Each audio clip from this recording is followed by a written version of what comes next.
नमस्कार विद्यार्थियों। आज हम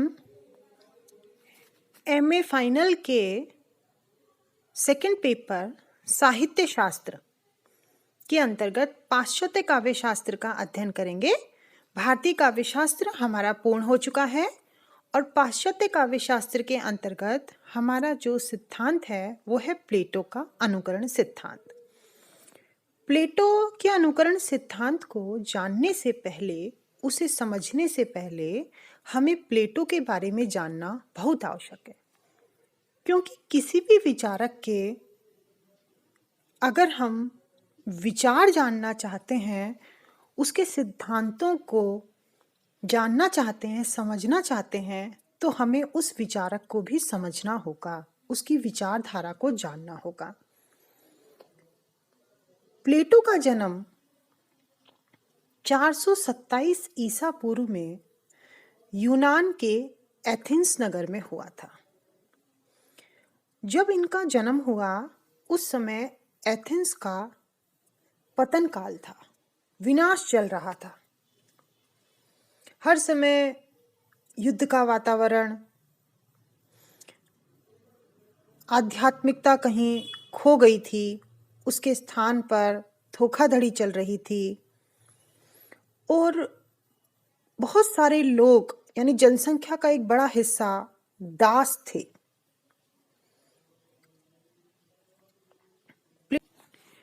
प्लेटो के जो परिवार के सदस्य थे उनका राजनीति से बड़ा गहरा जुड़ाव था। प्लेटो ने स्वयं तो राजनीति में भाग नहीं लिया, वो सीधे सीधे नहीं जुड़े, पर फिर भी वो राजनीति के संस्कार उनके अंदर थे। प्लेटो के गुरु का नाम सुकरात था और प्लेटो के जो अगर हम विचारों की बात करें तो इन्होंने क्या है कि बहुत जगह पर ये घूमे और जगह जगह घूम घूम कर इन्होंने जो है अध्ययन किया, ज्ञान जो है उसको अर्जित किया और उसके बाद इन्होंने अपने विचार बनाए, परिपक्वता अपने अंदर ये लेकर के आए। इनके विचारों पर अगर हम आए तो प्लेटो मूलतः आदर्शवादी थे और आदर्श को ईश्वरकृत वास्तविक सत्ता मानते थे। इनकी पुस्तक है इयोन, उसमें सबसे पहले साहित्यालोचन के दर्शन होते हैं। साहित्य को इन्होंने गहराई से देखा और ये जो दृश्यमान जगत है इसको वैचारिक आदर्श जगत की अनुकृति मात्र इन्होंने बताया। इस पर हम गहराई से विचार करेंगे जब हम प्लेटो के अनुकरण सिद्धांत पर आएंगे। प्लेटो का जो अंतिम संवाद है वो लॉज में है। प्लेटो की 3 महत्वपूर्ण रचनाएं मिलती हैं, द रिपब्लिक, द स्टेट्समैन और द लॉज। प्लेटो के साहित्यिक, दार्शनिक, राजनीतिक सभी सिद्धांत इन्हीं में मिलते हैं।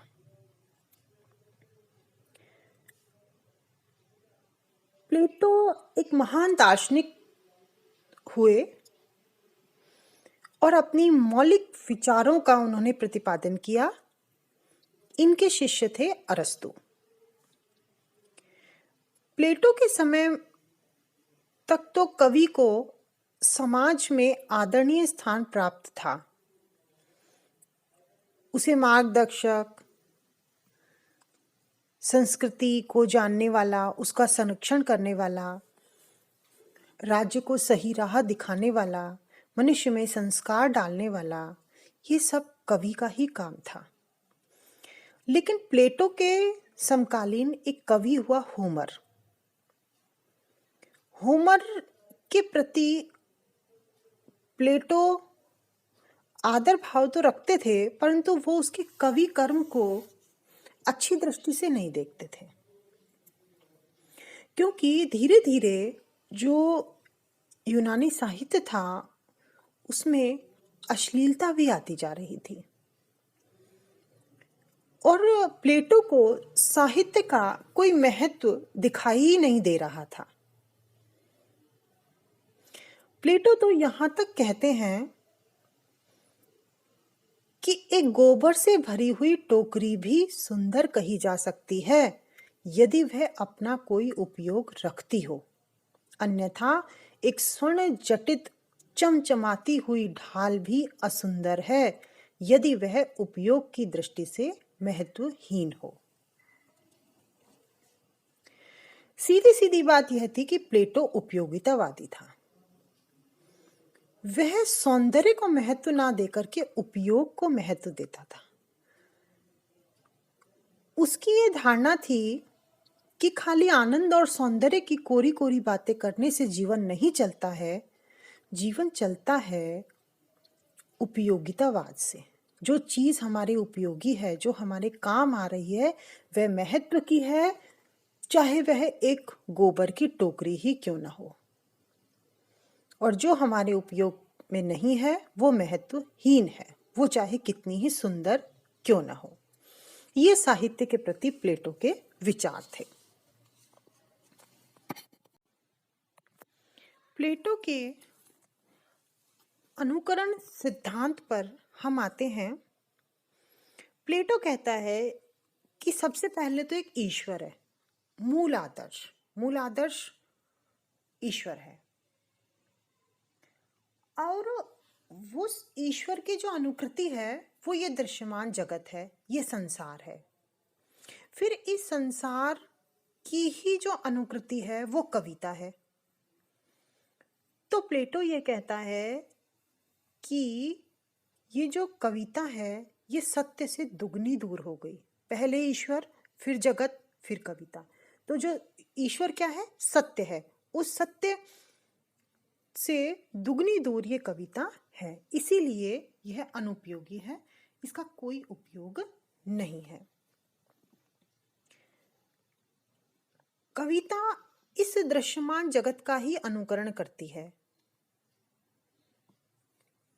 अतः यह अनुकृति की भी अनुकृति है, क्योंकि ये जगत तो पहले ही उस ईश्वर का अनुकरण है, तो ये तो अनुकृति की भी अनुकृति हो गई, इसीलिए ये त्याज्य है। वास्तव में प्लेटो एक राजनीतिक नीतिज्ञ दर्शन शास्त्री हैं, जिन्होंने कविता को उपयोगितावादी दृष्टिकोण से जांचा और परखा। यही कारण है कि प्लेटो की उपयोगितावादी दृष्टि कवि कर्म को नैतिक मूल्यों की अवहेलना से जोड़कर देखती है। प्लेटो ने ये जाना कि जो ये कविता है, जो साहित्य है, वो लोगों को अपने विवेक से अलग कर रही है, अपने संस्कारों से हटा रहा है और उनके अंदर वासनाओं को जागृत कर रहा है, पोषण दे रहा है, पुष्ट कर रहा है। प्लेटो कला और अनुकरण के घनिष्ठ संबंध को स्वीकारते हैं, लेकिन अनुकरण को कोई गंभीर और शिष्ट कार्य नहीं मानते और अनुकरण को अज्ञान, भ्रांति, असावधानी और उससे प्राप्त उत्तेजना के कारण त्याज्य भी मानते हैं।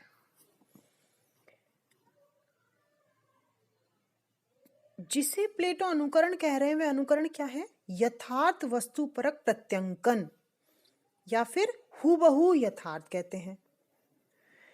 प्लेटो अनुकरण का समर्थन उसी सीमा तक स्वीकार करते हैं जहां तक अनुकरण योग्य वस्तु शुभ है, सत्य है या समीप है। प्लेटो का यह भी मानना है कि कवि यश और कीर्ति के लिए पाठक की वासनाओं को उत्तेजित कर आवेगपूर्ण व उन्मादग्रस्त स्थिति का चयन कर उसका चित्रण करता है, और ऐसा करके वह लोकप्रिय तो बन जाता है, लेकिन फिर वह जनता की वासनाओं को जागृत करता है, उन्हें पुष्ट करता है और मस्तिष्क को में पहुंच करके ये जो कविता है ये भावनाओं से खिलवाड़ करती है।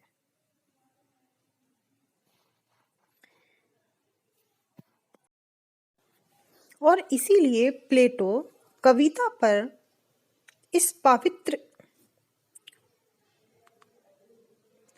दूषणता का आरोप लगाकर उसे त्याज्य बताया और आदर्श राज्य से बहिष्कार करने की वो बात कहते हैं।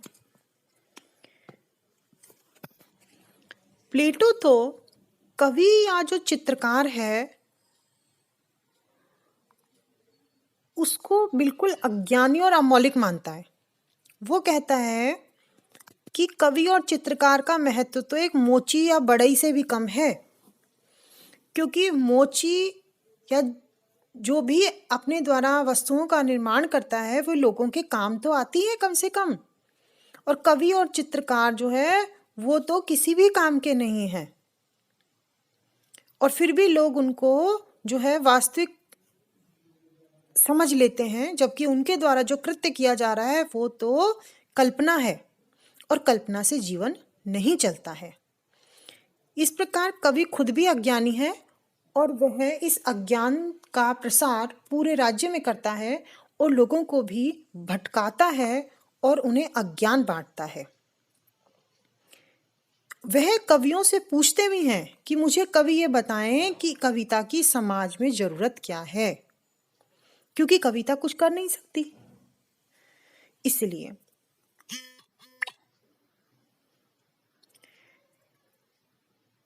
वो ये भी कहते हैं कि कवि जो है वो अपनी कविता, अपने साहित्य के माध्यम से भावनाओं को, वासनाओं को बढ़ा देता है और उससे जो व्यक्ति है वो शिथिल पड़ जाता है, उसकी सोचने समझने की क्षमता में कमी आ जाती है और इसीलिए वो फिर कुमार्ग पर चल देता है।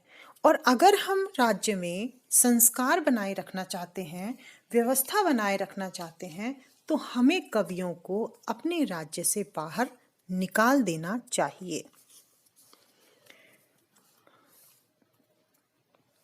ये प्लेटो का मत है।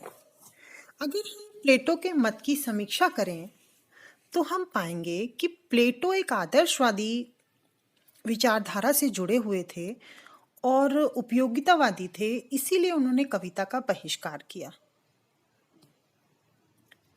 किंतु केवल अगर हम उपयोगितावाद के आधार पर ही किसी भी कार्य को जांचेंगे तो वह तो पशुता हो गई, क्योंकि पशु होता है जिसमें सोचने समझने की क्षमता नहीं होती है। उसे भोजन करना है, वो भोजन करेगा, जो चीज़ उसके उपयोग की आ रही है उसको काम मिलेगा। किंतु जो सौंदर्य है, जो आनंद है, जो सुकून है, जो शांति है, वो मनुष्य को मनुष्य बनाती है। एक मनुष्य ही है जो सौंदर्य और आनंद को महत्व दे सकता है, क्योंकि उसे शारीरिक शांति के साथ साथ मानसिक शांति भी चाहिए होती है।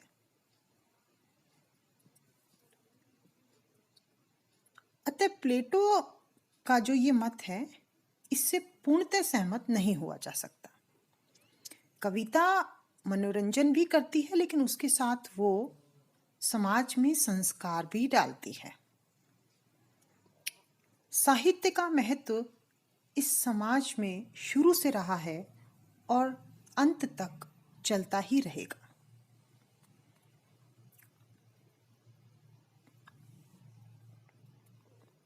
इसीलिए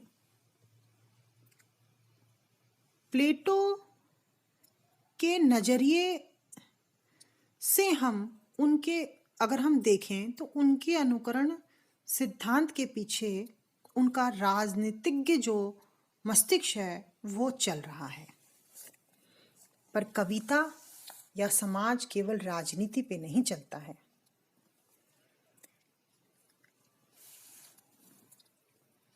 इस प्रकार हम ये कह सकते हैं कि प्लेटो दार्शनिक और राजनीतिज्ञ थे और इसीलिए कविता के प्रति